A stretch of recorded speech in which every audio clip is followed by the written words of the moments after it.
This episode of the Coarse Grind Podcast has been sponsored in part by Irving Cliff Brewery. If you're in Northeast Pennsylvania and you're looking for some of the finest craft beer around, look no further than the Irving Cliff Brewery, located at 2 Chapel Street in lovely historic Honesdale. With an attention to detail that feels high-end and small-town comfort, Irving Cliff Brewery does beer, and they do it very, very well. Irving Cliff Brewery, 2 Chapel Street, Honesdale, PA 18431. Now on to the show.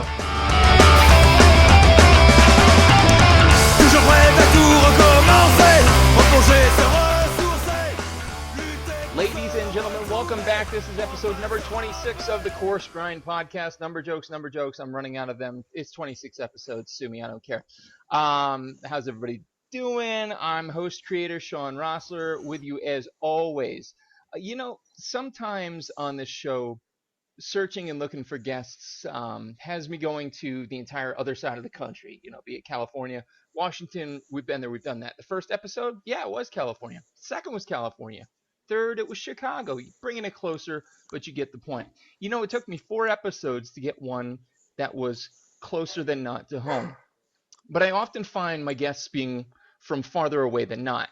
And tonight, I felt it necessary to bring it back home to Bloomsburg. And really, it's about as close to a hop, skip, and a jump away as you can get. Tonight's guest is, without a doubt, in my mind, one of the finest examples of how the customer experience can be and is just as important as the food. So often when my wife and I go out to dinner, there's this pending worry, if you will, about bringing the kids. We've got 3 of them. Big surprise there. I've talked about them incessantly. But while they're certainly well-behaved enough and culinarily well-rounded, it can be a concern. And there's only a handful of places where that concern is put to rest or alleviated completely. When we dine, whether it be with the kids or not, I want to feel a sense of being taken care of. Not catered to or pandered to, mind you. I don't want that kind of kiss-assy bullshit. But I want a genuine sense of, hey, I'm glad you came to our spot. Enjoy yourselves. Relax. And when we go to Turkey Hill Brewing Company, located right here in Bloomsburg, PA, that is exactly what we get. And tonight's guest is always one of the first faces we see. But what got him here? What led him to food? And more specifically, the drink industry. What's made him stay and what's made him so fucking good at what he does? I can't wait to find out. So ladies and gentlemen, and everyone in between, my guest this evening, the head house honcho at Turkey Hill Brewing Company, located right here in Bloomsburg, Pennsylvania, Mr. Andrew Nebel. How you doing this evening, sir? I'm doing well, Sean. How are you, man? All right, man. Good. I feel like I should see you coming over and messing with the kids a little bit. This is weird, but that's cool not seeing you in person up at the pub is a little different, but not to mention having a night man. off. That's pretty impressive. Wednesdays are my nights to hang and get ready for the weekend. But Perfect. No, thank you. That was quite the intro, man. That was some kind words from you, sir. Very kind, but very honest at the same time. Thank you. Because I've said it, and I think we've even riffed on it when the kids aren't there. And I've told anywhere that there is any level of good service, if not great service, like that's the layer that gets put on top. Yep. That matters. If you fuck up front of house, it does not matter how many Michelin stars you have, what you put on the plate. The front of the house will kill your entire meal. Yeah. First impressions as always. First impression make people feel comfortable, like you said, and make people feel like they can just hang out and get what they want and not have to be worried about. We just want to be a side view of what's going on, but make sure that we're always in sight to be able to always take care of people. Completely. Now, before we completely give everything away that we're going to talk about, which obviously we've barely scratched the surface, folks that are new listeners to the program, welcome. Thank you for joining us. As always, seen a couple new likes come up this week. Thank you. 3 sections of the question: starters, mains, and afters. Starters, we're going to talk about where the guest came from, what brought them to where they're at today. Mains is where they're at, and afters, a little bit more freeform, a little bit more fun. But nobody in 26 now episodes has ever been seriously injured. That's good. Yeah. So it's safe-ish. So without further ado, Mr. Andrew Nebel, tell me about where you grew up eating and having an appreciation for food. Well, I am a local boy here from Bloomsburg, Pennsylvania. Although I was born in Houston, Houston, Texas, and then my parents moved up here. Um, I guess you could say that, like most people, I've always had a great affinity for food and trying different stuff. But we're a very meat and potatoes area up here. And I think that is very reflective in my eating habits and frankly in the food that I enjoy is a lot of more basic traditional dishes. I'm not one for a lot of frou-frou or I want the meat of it. I'm Yeah, just looking for a quality product, with prepared correctly. I mean that's pretty much what we're looking for.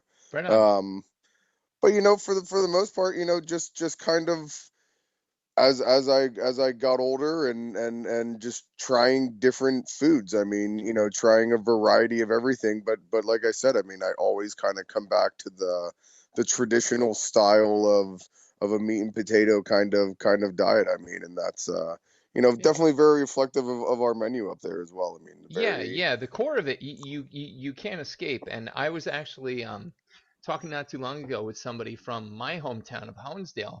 And really, Honesdale and Bloomsburg, they're pretty similar in Hmm. in the upbringing, and you have that appreciation for the core meat, starch, veg Yeah, combination, absolutely. almost the small town holy trinity, if you Yep. will. And So the nice thing, especially about being in an area like this too, is that with everybody trying to do farm to table, and get natural and organic vegetables and produce. I mean, we're surrounded by it. yeah, We have the almost the bed, minus a lot of fruits, but we still get we have a bountiful harvest every year in this area that you can get damn near anything you want. I yeah. mean, No joke, no joke. And you folks there, and this is again not to put the cart before the horse, but I don't want to miss a segue when I can get it. You actually host a local farmer in your very parking lot, we or do. buy it, right? No, it's in it. It's in it. Wow. Yeah, right in the bottom of it during the summertime. Hmm. Summertime till right about well, locals we refer to it as Fair Week, but most people refer to it as fall time. Right, So right. he's done about the first week of October. But Farmer Moofy, he's a local guy.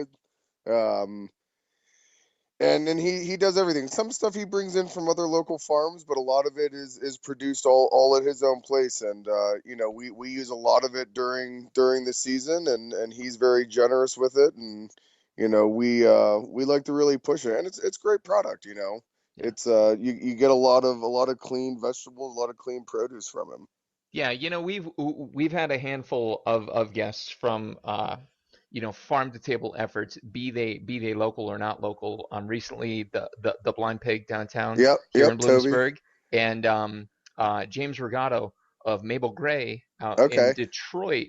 He was just on Top Chef Boston, and the cool thing about it is, as soon as you talk farm to table, one of two things.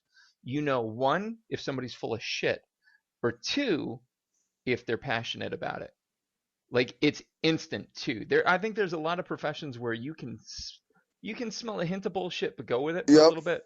But farm to table, either you're about it or you're not. And yep, when you absolutely. put a farmer in your fucking parking lot, I don't know how much more of a stamp you need of saying, "Hey, Yeah, that's a we're pretty good one. we're good with this." Yeah. So that's obviously where you grew up eating. You're local. You're still here. That's cool. When you were a little kid, were you picky as an eater?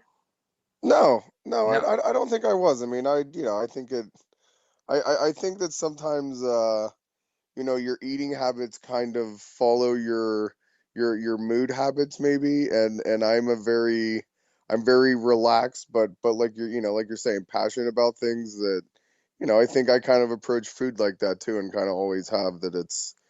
I'll pretty much try anything, but once I really like something, then I'm just all over the damn thing. Like All day. then I eat the thing, is until I can't eat it anymore. I agree. Isn't it Louis C.K. that said the meal isn't over when you're full, the meal is over when you hate yourself? Yes, it is. Yes, it So is. I'm right there. I'm right there with Yep. you. So looking back to that local childhood that, small town Americana, I can totally relate to. Yeah. Is there a food or a dish that just you miss, like an old relative or something like that, that you just either can't get anymore or you haven't had in a while? Is there a food that would take you totally back? I don't know, man. I mean, I guess for the most part, still, I guess, because I am still where I grew up. You can still get a hold of it. Yeah. I mean, I still, I guess, I don't have like I hate to say it, but like I crave the damn fair food is what I crave throughout the year Ah, there's is nothing wrong with. garbage. There's no shame. It's that's what it. I mean, you just think about it. I mean, we have great steaks and great grass fed burgers and stuff, and that's kind of my shtick. But I guess I crave that greasy fair food wonderfulness that comes around once a year around this area. I mean, But I that's think so that's that's what so takes me indicative. back. Yeah, that's Yeah. so indicative of the area, because if you ask like any other kid in this nation, "Hey, do you get a week off of school for a fair?" No, No. But no, all of a sudden we do, which honestly, my wife and I moving here, that's one of the greatest things in the world. it's great. Fair week is It's awesome. perfect. Start Right on. school and then you go for a month and you have a week off. I mean, it's like I don't know, it's like a false starting point almost. You can't argue with that. Yep. That's why the test scores are so high locally. Yeah, Anyway, that's right. I digress. So growing up around here, obviously you got family still around. Who was your greatest culinary influence? Who really do you feel like guided you to food? Oh man. Well, I guess I'll answer this in another way. I tell you what brought me to respect food the way I do now is I would have to say is beer. Kind Okay. of beer kind of brought me, the craft beer movement kind of brought me, you know, to more to respect food and to look at, food in a different way as as I've gotten older. I mean, That might be the you know, greatest answer I've ever had to that question. I want you to know. yeah, 26, what 26 brought you to episodes. food? Put the fucking bookmark in the show right now. Beer. It's not a person. I Yeah, think there's meetings for that. yeah, I don't know, yeah. but I think so. I think they do have groups to help people with that, but that's honestly, it's, I guess to not to make the cliche thing, but there's nothing better than your mom's cooking. I mean, Mhm, that mhm. if you're looking for a culinary answer, definitely my mom with the cooking, and I guess overall my parents and the grilling in the summertime and that. But my appreciation for food came from really having an obsessive appreciation for beer, Your mom and ever then listens to this, you can never go home again, dude. You gave beer up first before her. yep, that's true. That's That is messed true. up. Well done, sir. But Well it's done. yeah, that's what's kind of I really enjoy taking a beer and then trying to figure out something that matches the palate to go with it. That's awesome. That's awesome. Did they ever do like pairing dinners at Turkey Hill? We do the one on New Year's. We do Hmm. the Brewmasters dinner on New Year's. Um, we don't typically do them throughout the year. It's hard to close down up there for a night Sure, sure. and do a ticketed thing. But we definitely something that we're gonna get into, more so in 2016 is we already have a couple different things kind of planned out here for the summertime actually to highlight Perfect. the like we were saying earlier, highlight the local produce and to highlight the beer with a little bit more of some outdoor events here this summer. Right on, right on. Hey, you ever need a live broadcast? You let me know. Yeah, I know I'll where be to about go it. for sure. So, obviously, family, it's a pretty common answer to, where was it that you got the culinary influence from? And, beer, not so common. Again, meetings, they have those. But Yeah. when was the moment that you put together, that like food is something you wanted to do? And unlike many of my guests, not food directly, but the food industry directly. When did you put that together? When I was in college, I was a journalism major and did a minor in law. And the plan was law school at first, and then I started doing internships and did everything from working at a med school to a gym to different office stuff. And you know what I realized when I was doing those things, which is what I tell a lot of the people that work for me, I found out what I didn't want to do while I was looking for what I did want to do. And Awesome. by being in an office and shit, I realized that was not for me. And I definitely like to eat and drink and frequented a lot of bars and restaurants and that. And kind of started thinking, I'm obsessively drinking craft beer. I follow it. I would love to get into the food industry, and I think it's always been something in the back of my head that even in college that I always just found the food industry fascinating. Hmm. It's always changing. Every day is you're seeing different people, you're experiencing something different. There's no time where I go into the brewery and think that when we kick off at 4 o'clock that the same exact thing is going to happen that night. Yeah. Because it's not. Yep. It's the same people might come in at the same times, but you're never going to have the same 2 nights and the same 2 interactions. And I think that's what really drew me to the food industry was people, mainly people. And I know that's crazy because people are freaking crazy for sure. But people, I love looking at people. And Yeah. what better way to study and look at you know even social systems than looking at how people interact in a restaurant, from having the the laborers to the managers, Yep. and seeing how they interact, all showing Yeah. up to the same place to eat and drink. They're serving their most basic need, and you're Yeah. providing it. So it's this beautiful symbiotic relationship of, wow, symbiotic at 9:20. Holy shit, where'd I pull that from? Yeah. It feeds off one another totally, and that's honestly, I think that's where, like, okay, you didn't go to culinary school. I didn't go to culinary school. You found this shit out when you were in college. I found Yep. it out when I was 36. But Yeah. like, putting this together as a show, you putting it together as a career, it's interesting when the non-chefs, i.e., you and I, put this shit together and go, wow, this is still really intriguing. This is amazing. This is something to do. So, and I mean, you do it well. You Thank don't you. just half-ass it. There's enough house managers, and I mean, that's your formal title, Yeah. house manager.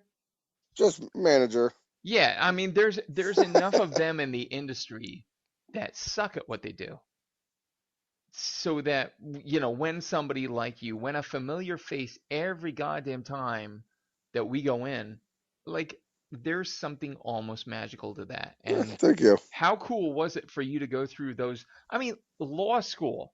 Let's put that on the page for a minute. You passed up fucking law school. Yeah, student loans, man. You came out of Penn State already with student loans, and Yep. looked at it and was like, I'm not willing to go another nine. I'm not willing to go 90 grand into debt right off the bat. I mean, and that's when I started trying things. I started trying different jobs, and I kind of was in the right place at the right time to get into Turkey Hill when I did. I mean, it's Um, just pure happenstance, really. yep. And you love what you do. It's clear. Absolutely, I wouldn't It's wouldn't wouldn't clear. trade it for anything. I mean, it's great. All right. So, kids listening, first of all, I apologize for the like 8 or 10 F bombs I've already dropped in the interview. But second of all, you don't have to know what you want to be when you grow up. Just go to college, figure it out when you're there. Yeah, absolutely. Just Except for just my three go kids. My go three kids find better have a yourself. goddamn good idea of what you want to Yeah, be. I think that's what you do, right? You go find yourself, something like Yeah. that, Hey, that's, I had already found craft beer, but I found a liking for craft beer when I was Oh, there. I did you mean, find craft beer in college? no, Was that I found it well before college, well before college, but it was, I think that's when it really opened up. Nice, nice, nice, nice. So let's transfer ourselves into the mains, into the here and now. Live in the now, man. Live in the Yep. now. So, obviously, manager, master of all things you survey. Um, what would you say is the greatest victory you take home at night doing what you do at that restaurant? What is the number one thing that makes you want to go back there? The people, I mean, and I know that's, again, a somewhat, you know, cliche answer, but it really is. I mean, like you said at the beginning, my job is to make sure that you get the experience that you thought you were going to get. I don't want you to think in there. I there's nothing more satisfying than taking, anticipating somebody's needs and taking it to them or giving them something before they even knew that they needed it. And just watching, the look on their face, almost the appreciation of, as you said, being taken care of without having that phony, persona of walking out and being nice and then going in the back. It's a truly, circular process with, seeing the same people and developing a relationship with them Yeah, and anticipating their needs, because, like you said as well, I mean, it's a necessity, that people need to eat, and we can, not just provide them food, but, provide them an experience that makes them want to keep coming back to your place, yeah. because ultimately, if there's no people, I have no job. Right, I right. mean, that's And what it there's is. there's a super huge connection between front of the house and back of the house. Now, having worked in back of house before and having worked in front of house before, um, it, there has historically always been in unsuccessful, lackluster places a butting of the heads between front and Mm-hmm. back. I can almost guarantee without knowing, because I've never been, yours is actually one of the local kitchens I've never been in to take a Yeah. picture behind the pass. I think I need to do that soon. You have But to anyway, come I in next time digress. you're in. I Yeah. digress. Um, I can almost guarantee you are quite literally the peacekeeper between the two. Oh yeah. There's no, you know, they need us as much as we need them. And, I especially on the weekends, I roll up my sleeves and I get back in there, whether it's expediting or doing other things to help out. I mean, that's we're the first impression when they walk through the door, but you need that wow factor coming behind it in order to keep people there. I mean, and you got to rely on assholes happy. I mean, and they are assholes. There's no doubt about that. But we get along really well, and the whole goal is that you're shooting for a common goal, which is two parts that need to function fluidly in order Mhm. to create the experience for someone. Because I can go out and I can talk to people and be nice and cordial and do everything, but if they get their food and their food sucks, I mean, then it's just smoke being blown up, Right. and that's not what we want. I want the whole package of front to back, everything being proper. And, we really and I work hard to break that old, you know, stigma that the front of the house and the back of the house have to clash and have to go at it. Yeah, I mean, are there times that we go at it? Mhm. Absolutely. I mean, it's Mhm. freaking hot back there. Like, Yep. it's Yep. hot, and there's a lot going on. I mean, We do we we go at hate it? But we always yeah, hated when we were in the back of the house. We hated what the front of the house promised. And then the yep. front of the house, when I was front of the house, we hated that the back of the house couldn't give us what we promised. See, that's the trick. I never promise either one of them. And I you just you, don't you just you actually. just you just flat out tell them what's gonna happen, what's coming through, and this is how we're gonna do it, and we get through it. it's Yeah. a fluid motion. It's a it is truly controlled chaos. I mean, it is there's a lot, especially in our place.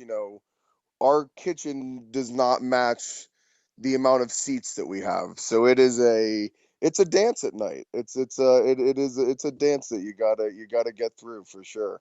Right on. Right on. Very cool. Very cool.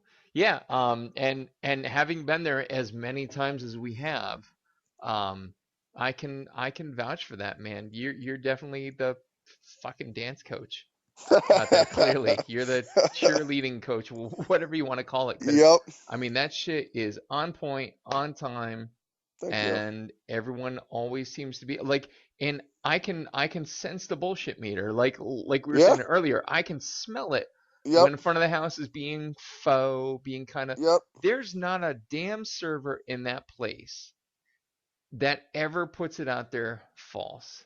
They are No. always engaged, and that's because they've got you as a leader. And Thank there you. is not a dish that comes out that misses on being well plated, well prepared. Maybe I don't like everything that I've ever ordered there. Yep. I can't catalog that. I don't ever expect to. I like to not like something so that it shows, okay, they serve things that aren't in my wheelhouse, Yep. but it's Absolutely. always done right and well. So, man, if ever there's been a puppet master, son, you are it. You are Thank you. Thank fucking you. it, man. Thank you. So, obviously you're embroiled in the culinary scene where you're at. What, in your opinion, would you say is the next big thing uh, in food? Right now, farm to table is super huge, right? I think we can both agree on that. Hmm. What do you think? What do you see to be the next movement? I don't know. That's a good question. That's a very good question. As far as looking at trends and seeing, what could possibly be the next big thing with it. I mean, I think that's the thing about food though is that it there is there may be a trend to it, but when it comes down to it, I mean, you're not reinventing the wheel when it comes to it. You're not reinventing the dishes for the most part. You're not reinventing the ingredients. You can come up with different combinations and sort of different takes on a dish, but I think that it ultimately falls on, you know, just making something damn good to eat.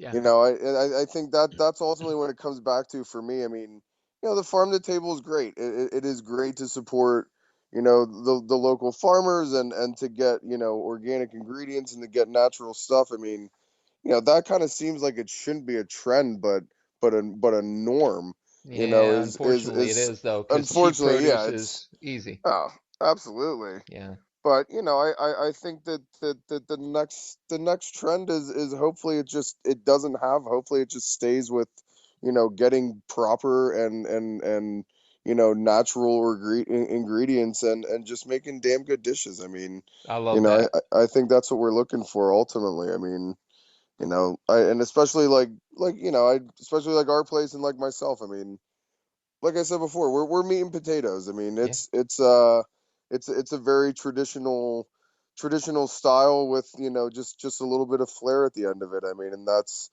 kind of how we're gonna stay. I mean, it's Yeah. just trying to stay and produce just a steady product. I mean, ultimately. Yeah, I think saying a little bit of flair at the end is incredibly underselling your shit. So there's that. The other thing I wanted to bring up is it not a trend, but a thing you guys do. You do the fucking mac and cheese of the week or of the day, Yeah, we do. which We change it regularly, and that's definitely something I've seen. A lot of other places now is not, kind of letting the mac and cheese be a running change. That's kind of where where I adapted it from was kind of thinking like, well, every time someone orders mac and cheese, they're always like, what you should do? You should do this mac and cheese. yep, Well, yep. now it's just like, well, you wait around long enough, it might just Yeah. pop up. So Stick around, come back in 5 more yeah, times. Ha ha, exactly. sucker. That's what we started doing on Yeah. Tuesdays during the summertime. We were doing Taco Tuesday, doing different style tacos, and then as we kind of got into the fall here, we had kind of two slower Tuesdays and they had been pretty good, and the kitchen guys were just making some random shit in the back, and I was like, let's do Kitchen Creation Tuesdays from now on. You Nice. guys give me a couple days in advance, what you think you want to make on Tuesdays, and we'll just do something different. Last night we did BL, or what's today? Wednesday, yeah.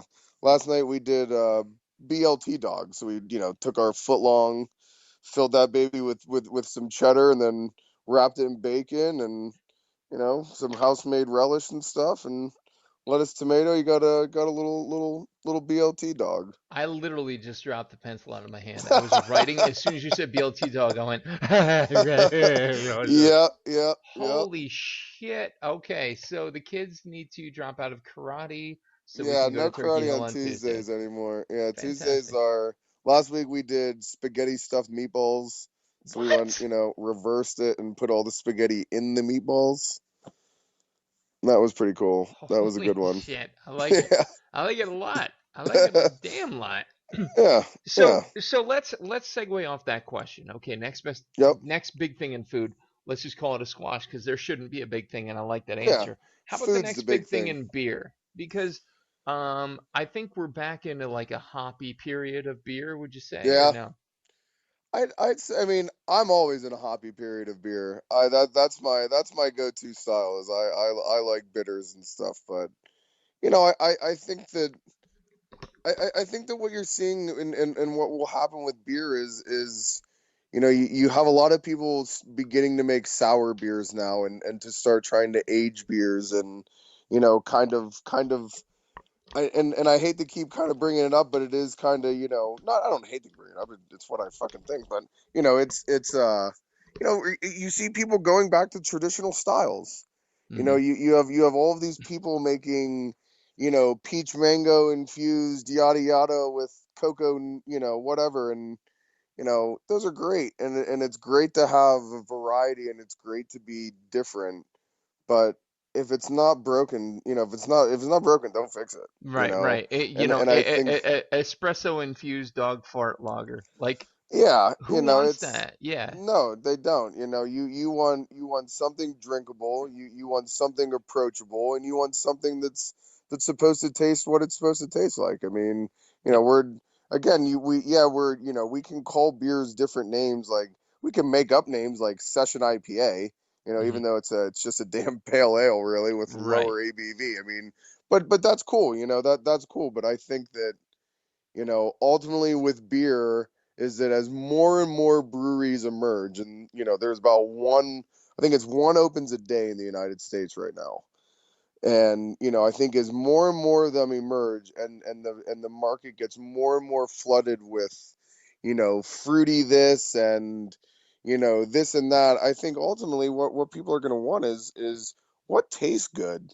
what Right. what is what is a good tasting beer that I like, that that place can produce a variety of drinkable beers, rather than just having one lockdown style. Can you produce a bevy of different brews? I mean, and that's kind of, I hope that the trend can goes in that direction. Yeah. Yeah. For a while it was all IPAs. IPA was the trend, and now I think now you do see a lot of sour beers coming out. A lot of wild beers, and I think it gives the sour and wild beers do kind of give a brewer and a brewery a chance to showcase a little bit of their ability with it, because they are complex. You got to be patient with them. You gotta wait on it, and you gotta, it's a taste thing. There's Yeah. no set timer that goes off in a barrel that says boom, like your wild beer is 17 months and it's ready to roll. Like, you got to Right. have a taste Right. for it, and try them out. Right. Absolutely. No, a funny story. I used to always shit on my father-in-law for going into what would be like a microbrew place of some variety, and he'd be like, "What do you have that's closest to a Coors?" Yeah. And for a while, I was like, "Oh, come on, Dad, come on, get on fucking board here. Let's." But you know what? I hate to say it. He's got a point. Now, mind you, I don't want a beer that tastes like a Coors. I don't want anything No. like that. But I want something that is predictable, like you Yep. said, drinkable, like you said, and palatable. And I don't think that's too far to go. I Nope. don't think that's too much to ask for. And what I've found, and your brewmaster, you'll forgive me if I butcher his last name, Donnie Abrazinskis. Oh, there you go, man. That was good. That Oh was my really good. God, dude, that's after 3 beers. That's That was amazing. good, I dude. did That's well. most people don't even attempt it, to be honest. So every beer that I've ever had in Turkey Hill, there might have been a dish or two over our lengthy tenure that I've been like, you know what? Not my favorite. Fine, who cares? Every single blessed beer from that place has been stellar, Thank you. delicious, Yeah, delicious. he's obsessed Um, with it. I mean, and I've found I brew once a year a 5 gallon bucket, so it's like 2 cases and change. Yep. Um, but I obsess over it. The couple of weeks I'm down there, my firstborn child didn't get treatment like this. It's like looking, is it okay? Is it making enough What's it doing gas? in Is it there? Is it breathing? what's it going? What's it doing? So, and I actually still mean to bring you, and I will bring it to you for doing the show because I don't have a shirt. I'll get you a shirt for doing the show, but I'll bring you and Donnie one of my 22-ounce bottles Cool. of mine Perfect. to check it out. But you said it's an obsession, and it absolutely is. It's a sick obsession almost, and yet what better obsession to have? Yeah. Can you Yeah. find me a better obsession ever No, than it's beer? it's a it's a pretty damn good one. That's It's for freaking amazing. The variety behind it, everything. It's spectacular. So I mean, there's nothing more, I don't know, all encompassing Yeah, and than that's beer. So because it's a start to finish thing. It's mixing the ingredients like cooking. It's you're mixing the ingredients. You're doing it in a particular way and tweaking it to get particular flavors and learning little different things about it that make it your own. I mean, and that's what Donnie reads a lot about it, and mm, I think the one thing and like you're saying it's not one or two beers that have that are good beers. I mean, there's obviously I'm somewhat biased, but it's a wide variety of them, and a main cursor for that is that his ability to use different yeasts.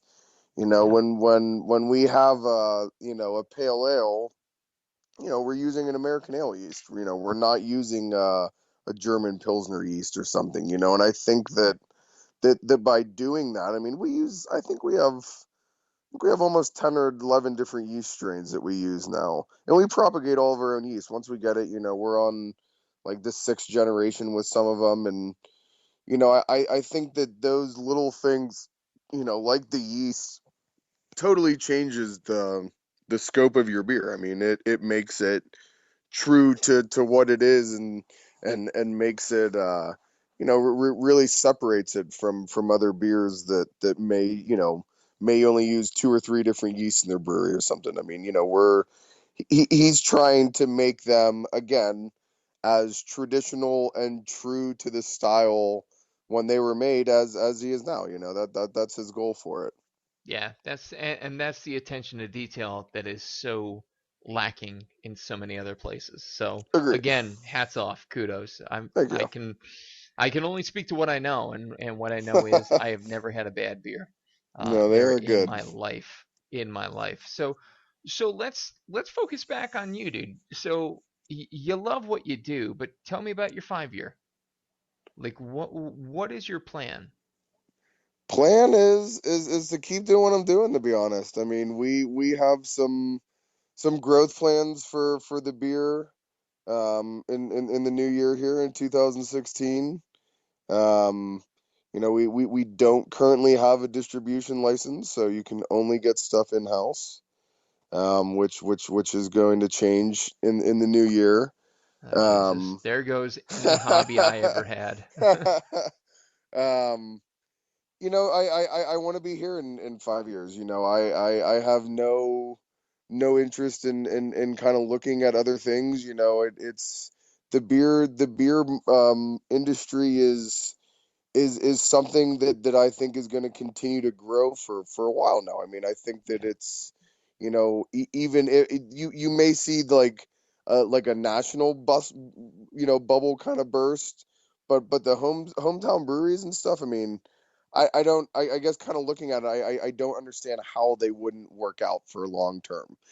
You know what I Yeah. mean? Like it in my mind, and call me narrow-minded with it, Hmm. because of how I see it. But, I mean, what is better than having the beer, produced in the next room, 2 days ago, than, Yeah. getting some mystery can. I mean, it's, Well, but you know, everybody wants their 9.99 Genesee cases.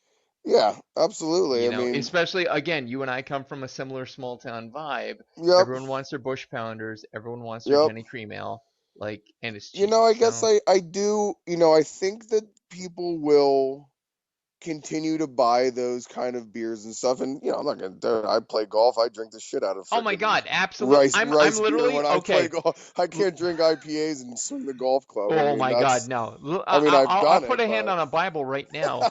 I have a Foster's oil can glass that I fill with yeah, two Boxer Lights yeah. anytime I'm about to do an interview. Boxer Light, by the way, folks, if you're listening, 36 cans is like $16 and it's from Wisconsin. Judge Yep. me. I don't give a shit, but Yeah. I it mean, works for when I want to yep. interview somebody intelligently. So, Yep, but I do. I've seen, especially, like we're saying, in a small town, where you get to see repetitive people, and a lot of people coming back.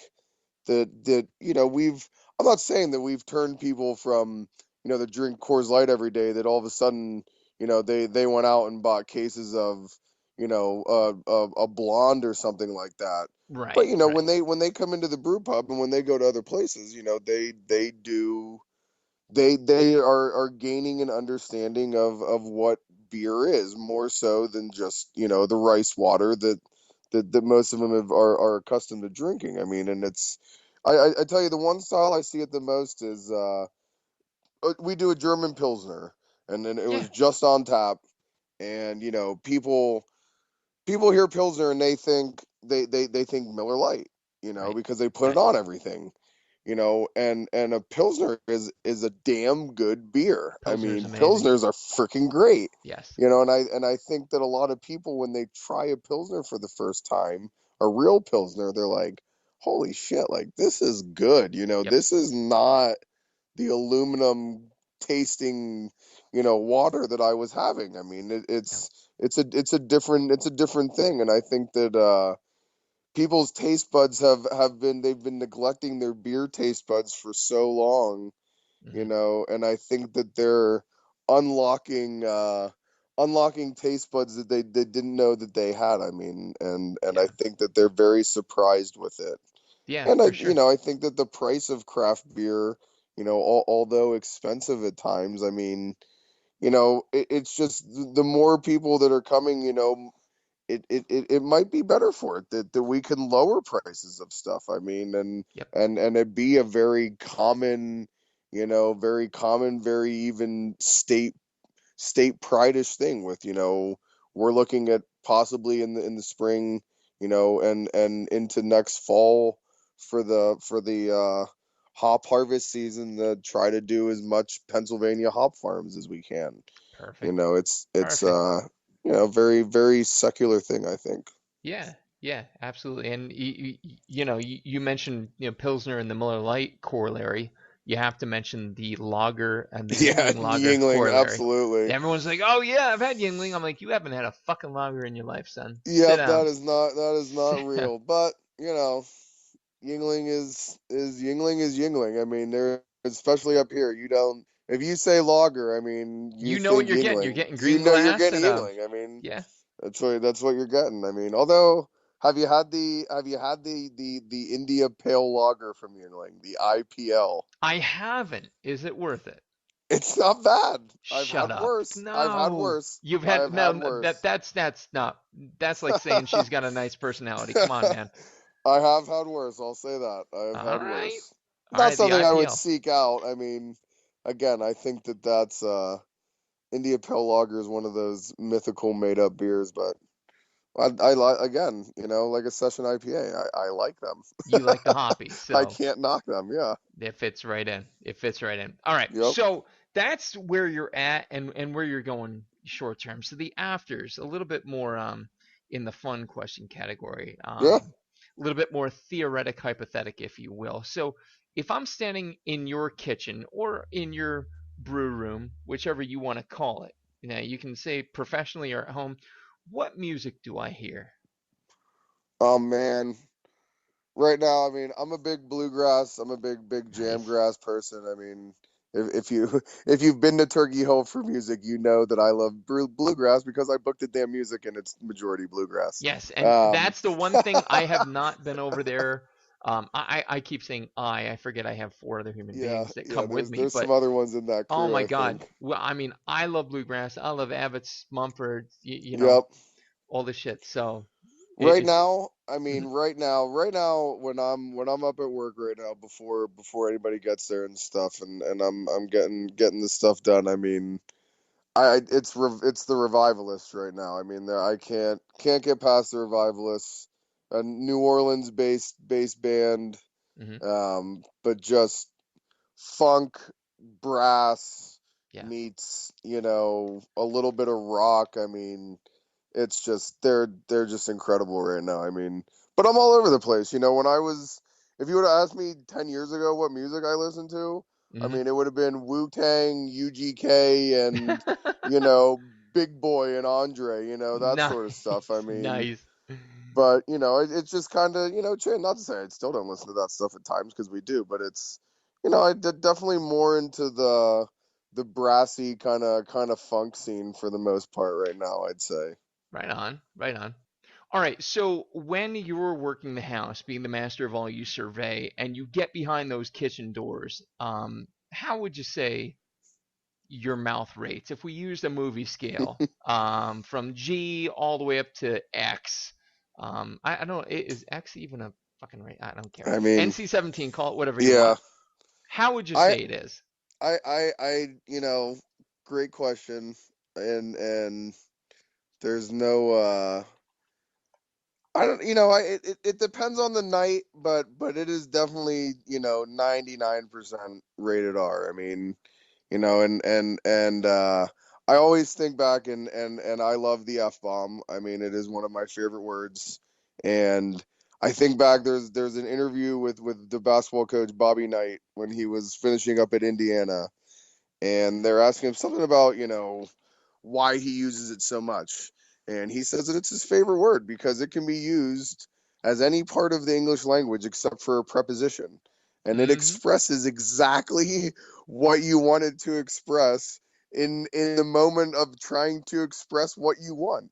I can be ecstatic, and be happy and use it. I can be angry, and it's the emphasis on the word really determines the level of rating, I think, as well. When it Totally, comes with that totally. dagger at the end of it with the real dagger K at the end, Exactly, sharp. I mean, exactly. then they know, it then never the eyebrows raise and the eyes, because overall, I mean, I am very easygoing. I am very I'm not a yeller by any means, But you have but to I do. sometimes. You have Yeah, you to. have to. You don't have a choice. I mean, you don't have a choice. But when it's time to go and we're moving and stuff, definitely an R rating. But But a it's soft it, R. it's not bad. Yeah, Yeah, it's a soft R for sure. Far from porn. Far from Yeah, porn. All right. yes, not that bad. You heard it here. Andrew Nebel, far from porn. Far from Um, porn, yes. so you're going to be stranded on a deserted island. Hypothetical situation, of course. Yep. We're not flying you there right now. And you can only take 3 foods or food type items with you. What would they be and why? Oh man. Three food or food type items. Barley malt and hops. I Barley, guess malt, and I'll have hops. water. I'll Beautiful. just cook it right off, and I'll just live off of beer and some coconuts and shit for the rest of my life. I think I'd be all right. I I love can it. I can I can make some dough out of it if I need. I can make alcohol out of it. It's kind of got your essentials right there. I don't. There's a reason why everyone made it, because it was there, and it's not that hard to do. So I'd probably say, ingredients to make me some beer, and to make me, just some basic fat foods to keep me going. You heard it here, folks. Bear Grylls don't have shit on Turkey Hill. Um, so, have you read either volume 1 or 2 of the Melanie Denea book, My Last Supper? I have not. Man, that is 26 for fucking 26. That is Damn. amazing.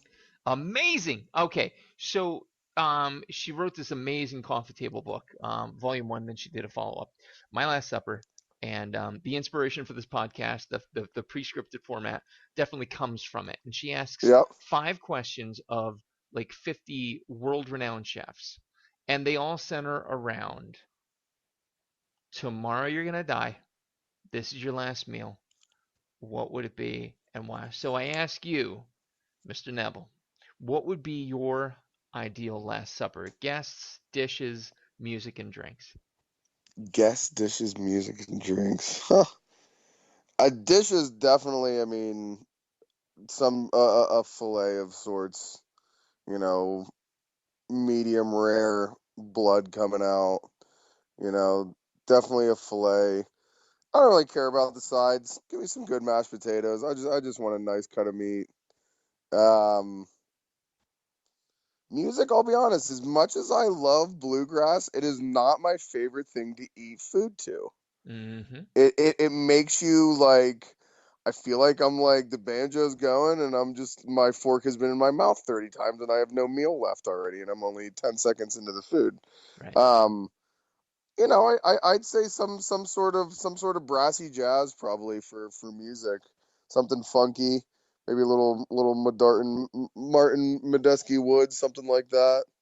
Right on. Um, Guests, definitely my girlfriend, and other than that, I mean, what better way to celebrate than, I think, I can assume, I speak for you as well. I mean, otherwise you wouldn't be doing this. Is just your closest friends. Yeah. What's better than Yeah. sitting down and having some drinks and having a good meal with, people that you've known for a while or haven't known for a while. I mean, it's just, who your closest friends just sitting down. I mean, that's ultimately what we're all kind of here for, is to, Yep. form a relationship and form a bond, and to enjoy it. I mean, what better way to enjoy it than some filet and some Turkey Hill beer? I mean, that, obviously I'm biased, but as far as drink goes, I'm not a wine person. I rarely drink liquor. Mm-hmm. I do like whiskeys and bourbons, but they make me do bad things at times. So I stay away from them for the most part. But pale ale, man. My last drink of choice would be Turkey Hill Revelation Pale Ale. I mean, That I would be it. will go down as that is definitely hands down one of the best pale ales in the country. I mean, What a fucking devoted human being you are. You know that's that? right. That's amazing. That's amazing. And with that, sir, the last question, the simplest and yet the most complex. What is food and drink to you in a single word? Life. That's it. It's life. I mean, it brings people together. It serves us the necessities to survive, but without food, we'd be very much more disattached from each other. I mean, I think it really ropes, people of different origins and customs, and I think that food and drink is life. I mean, it's what keeps everything going. I mean, not just physically, but emotionally for people. I mean, if you're feeling bad, you go have a drink and something to eat. If you're feeling good, you have a drink and something to eat. Yeah. It's a feel good. It's a feel good thing. I mean, it really is just a feel good atmosphere. Right on. Right on. Again, simple and yet complicated answer. You So know it. well played, sir. Well played, sir. Well, hey, man, that brings us to the end of the show. Thank you so much Awesome. for showing up and talking Thank and you. having a good go of it. I hope you had a good Yeah, time with it. we did. Great time. Anything you want to plug that Turkey Hill's got coming up? Absolutely. I'll do a little shameless plug here. Go Friday night, nuts. Swamp Candy. It is a Mississippi Delta blues band out of Annapolis, Maryland. They are incredible. Two guys. They go all over the United States, play almost 300 shows a year. I get them probably 4 or 5 times a year now. I try to get them through, and they are just absolutely incredible. And next week, Thanksgiving Eve, we will be releasing 2 new beers. Our first Jack Daniel's barrel aged Russian Imperial Stout that's just over a year old, and then we're releasing a 17-month-old French oak barrel aged Belgian double. Jesus Christ. Yep, those are my shameless plugs for the night. Shameless indeed, and yet so beautifully done, sir. So, Thank you. awesome, and that's what's coming up. But again, thank you so much, man. I really appreciate it. Yeah, man. Thank you for having me, Sean. Thank you, ladies and gentlemen. This has been episode number 26 of the Coarse Grind Podcast. My guest, the house honcho of all he surveys, Andrew Nebel. Quick mentions: Farmer Moofy's Produce. If you're local to Bloomsburg, check them out. 570-204-4586. And most importantly, the Turkey Hill Brewing Company. If you're here, you gotta go. 991 Central Road in Bloomsburg. 570-387-8422. My producer this evening has been the Reverend Johnny Lamoria, Johnny Robinson. Be sure to check out his podcast, Cinematic Pig's Feet. And the next episode, number 27, might just bring me back home. How's that for foreshadowing? Give a listen, and we'll see you soon. Take care. Thanks, guys.